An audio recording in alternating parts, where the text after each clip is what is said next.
नमस्कार. मी पूर्वा प्रमोद सकपाळ माझ्या यूट्यूब चॅनलमध्ये आपणा सर्वांचे मनापासून स्वागत करीत आहे. आजच्या काळात जेव्हा मुलांना काही खर्चटले तरी त्याचा बाऊ करताना किंवा शिक्षकांनी मुलाला ओरडले तर शाळेत येऊन शिक्षकांची तक्रार करताना एखाद्या आईला पाहिले की मला श्यामच्या आईची भूमिका फार महत्वाची वाटते. मुलांना प्रोटेक्ट न करता त्यांच्या समस्यावर उपाय त्यांनाच शोधायला लावणे आणि मुलांना जर खंबीर बनवायचे असेल तर आजच्या आईला थोडे कणखर व्हावे लागतेच. मी दिलेला सल्ला परखड शब्दातील असला तरी संपूर्ण गोष्ट ऐकल्यास तुम्हाला हा सल्ला योग्य असल्याची प्रचिती निश्चितच येईल. आजची गोष्ट आहे ही श्यामची आई या साने गुरुजींच्या पुस्तकातील आहे. गोष्टीचे नाव आहे श्यामचे पोहणे. आजची गोष्ट श्यामचे पोहणे. कोकणामध्ये पावसाळ्यात विहिरी तुडुंब भरलेल्या असत. हाताने सुद्धा पाणी घेता येते इतक्या भरतात.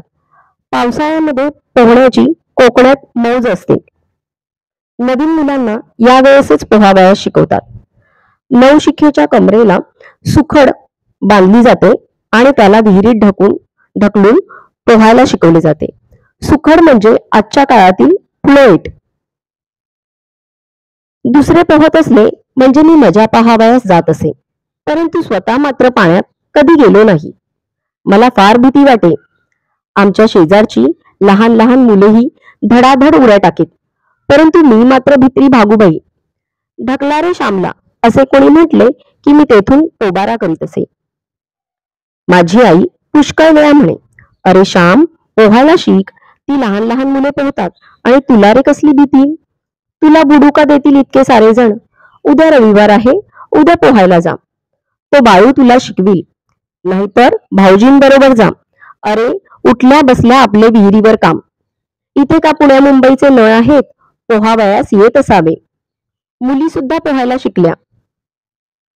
त्या बाबूकडे सुकडी ठेवलेल्या आहेत, ती कमरेला लाव आणि धोतर बांधून वर धरतील. उद्या जा हो. मी काहीच बोललो नाही. रविवार उजाडला. मी कुठेतरी लपून बसायचे ठरवले. आज आई पोहावयास पाठवल्याशिवाय काही राहणार नाही असे मी नक्की ओळखले होते आणि म्हणून मी मायावर लपून बसलो. आईच्या प्रथम ते लक्षात आले नाही. साधारण 8 वाजायची वेळ होती. शेजारचे वासू, भास्कर, बन्या, बापू सर्व मला बोलावण्यासाठी आले. श्यामची आई, श्याम येणार आहे ना आज पोहायला. या पहा सुकड्या आणल्या आहेत, बन्या म्हणाला. हो येणार आहे, परंतु आहे कुठे तो. मला वाटले की तुमच्याकडे चालला श्याम. अरे श्याम कोठे बाहेर गेला की काय असे म्हणून आई मला शोधू लागली. मी वरून सारी बोलणी ऐकत होतो. मुले म्हणाली, तिकडे आमच्याकडे नाही आला, कोठे लपून तर बसला नाही ना. आम्ही वर पाहू का श्यामची आई. आई म्हणाली, बघा बरे वर असला तर. मुले मायावर येऊ लागली. आता मी सापडणार असे मला वाटू लागले, म्हणून मी अगदी बारीक बारीक होण्याचा प्रयत्न करू लागलो. परंतु भाताच्या कणग्याआड लपलेला मी बन्याला दिसला नाही रे येथे. तो काय येथे लपून बसलेल अडचणीत, एक जण म्हणाला. चला आपण जाऊ, उशीर होईल मागून, दुसरा म्हणाला. इतक्यात भास्कर म्हणाला, अरे तो बघा त्या कणगीच्या पाठीमागे श्यामच आहे तो. श्याम चल ना रे, असा काय लपून बसतोस, सारे म्हणाले. आहे ना वर, मला वाटलेच होते वरती लपला असेल म्हणून. घेऊन जा त्याला, त्याला नेल्याशिवाय जाऊ नका. आई म्हणाली. ती मुले मला येऊन ओढू लागली, परंतु किती झाले तरी ती परक्यांची मुले, ती जोर थोडीच करणार. ती हळूहळू ओढत होती, मी मात्र सर्व जोर लावत होतो. श्यामची आई, तो काही येत नाही वर, हलतही नाही, मुले म्हणाली. हे बोलणे ऐकून आईला राग आला व ती म्हणाली, बघू दे कसा येत नाही तो. कोठे आहे हा, मीच येते थांबा. आई रागारागाने आली वर आणि माझा हात धरून तिने ओढले. ती मला फरफटत ओढू लागली, तरी मी हटून बसलोच होतो. एका हाताने आई ओढीत होती व दुसऱ्या हाताने ती छडीने मला मारू लागली. आई मुलांना म्हणाली, तुम्ही हात धरा व ओढा, मी पाठीमागून हाकलते व झोडपते चांगला, बघू कसा येत नाही तो. मुले मला ओढू लागली व आई छडीवर छडी देऊ लागली. नको ग आई मारू, आई आई मेलो, मी ओरडू लागलो. काही मरत नाहीस, उठ तू, उठून चालू लाग, आज मी सोडणार नाही तुला. पाण्यात चांगला 2-4 वेळा बुडवा रे याला. चांगले नाकात तोंडात पाणी जाऊ दे. उठ, अजून उठत नाहीस? लाज नाही वाटत लपून बसायला? त्या मुली आल्या बघ तुझी फजिती बघायला, असे म्हणून आईने जोराने मारणे चालवले होते. जातो ग मी, मारू नको मला, असे मी म्हटले. निघ तर, पुन्हा पळालास तर बघ घरात येणार नाही, घेणार नाही. आई म्हणाली, श्याम, अरे मी सुद्धा उडी मारते.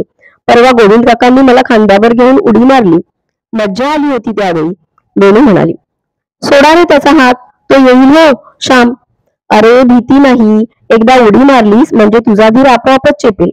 मग आम्ही नको म्हटलं ना तरी तू आपण होऊन उड्या मारशील, रडू नकोस, असे बन्या म्हणाला.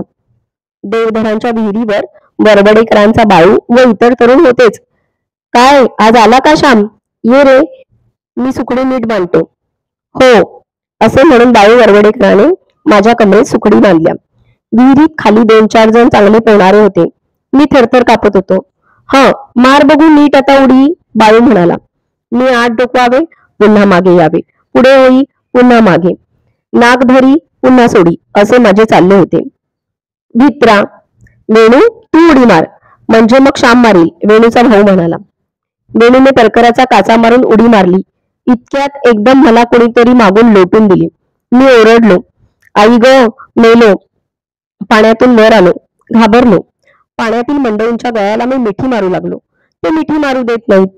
आडवा हो असा, पोट पाण्याला लांब हो, लांब हो, हात हलव. पोहण्याचे धडे मिळू लागले. बाळूनेही उडी घेतली व त्याने मला धरले.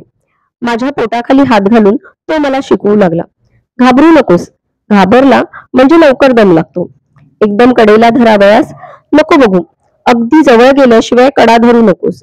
बाळू अगदी सूचना देत होता. आता फिरून उडी मार, चढ वर, बन्या म्हणाला. मी पायऱ्या चढून वर आलो.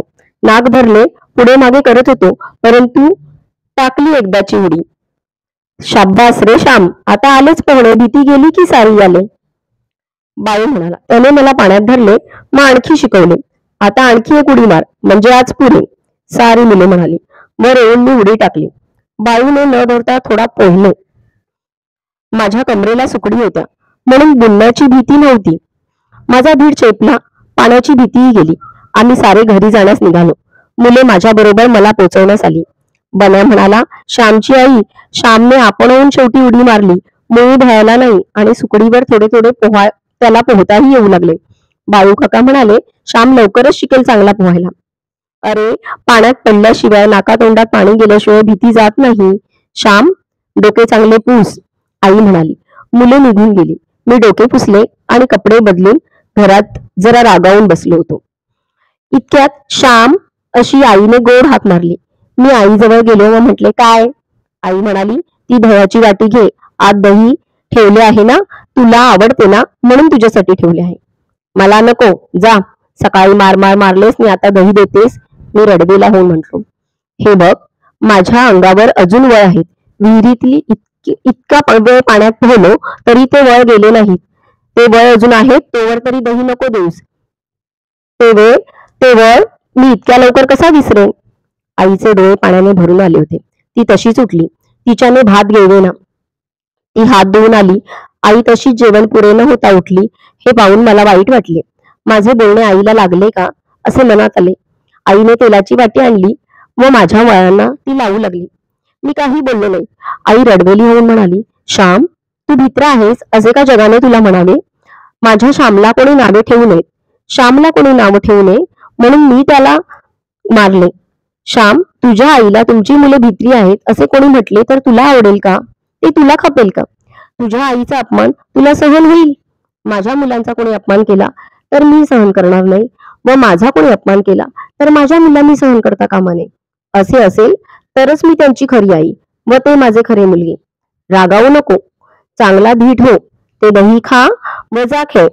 आज निजू नको हो, पोहून आल्यावर निजले तर लगेच सर्दी होते हो. मित्रांनो, माझ्या आईला